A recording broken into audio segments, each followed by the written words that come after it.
Prabu Siliwangi, dan Jalan Kesadaran J.A. Duge. Prabu Siliwangi adalah raja besar Kerajaan Pajajaran abad ke-15 yang hingga kini dikenang bukan hanya sebagai penguasa, tetapi sebagai simbol kesaktian, kewibawaan, dan keteguhan batin. Dalam sejarah dan tradisi lisan Sunda, Prabu Siliwangi digambarkan sebagai pemimpin yang kuat secara lahir, matang secara batin, dan jernih secara kesadaran. Kesaktian Prabu Siliwangi tidak berdiri pada pertunjukan atraksi atau pencarian pengakuan. Ia lahir dari laku hidup, disiplin batin, dan keselarasan antara niat, rasa, dan tindakan. Inilah titik temu antara Prabu Siliwangi dan konsep dasar ilmu jaduk. Kesaktian sebagai buah kesadaran. Dalam sudut pandang jaduk, kekuatan sejati tidak muncul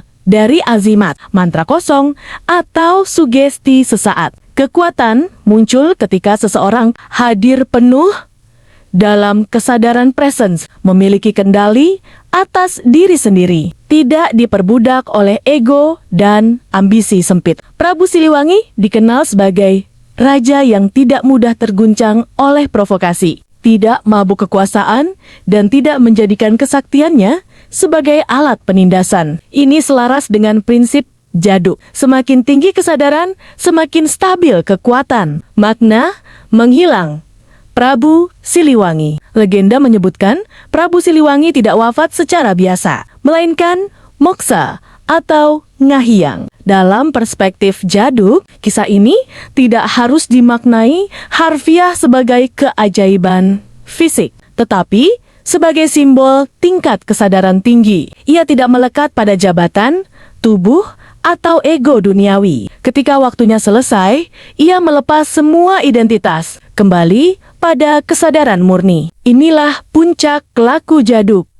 Kekuatan tanpa keterikatan. Prabu Siliwangi dalam kerangka ilmu jaduk. Jika Prabu Siliwangi hidup di masa kini, ia bukan pesulap panggung, bukan dukun atraksi, dan bukan pencari validasi publik. Ia adalah praktisi kesadaran, pemimpin yang berdaya, manusia yang kebal, bukan karena tubuhnya, tetapi karena kejernihan batinnya. Dalam ilmu jaduk, Prabu Siliwangi dapat dipandang sebagai figur teladan kejadukan sejati. Kebal terhadap godaan kekuasaan, kuat menghadapi konflik, teguh menjaga nilai dan tanggung jawab. Penutup, Prabu Siliwangi mengajarkan bahwa kekuatan tanpa kesadaran akan runtuh. Kesadaran tanpa ego melahirkan wibawa sejati. Inilah ruh yang dihidupkan kembali dalam ilmu jaduk, bukan untuk pamer kesaktian, melainkan untuk membangun manusia yang utuh, berdaya, dan bertanggung jawab. Demikian, semoga bermanfaat untuk Anda.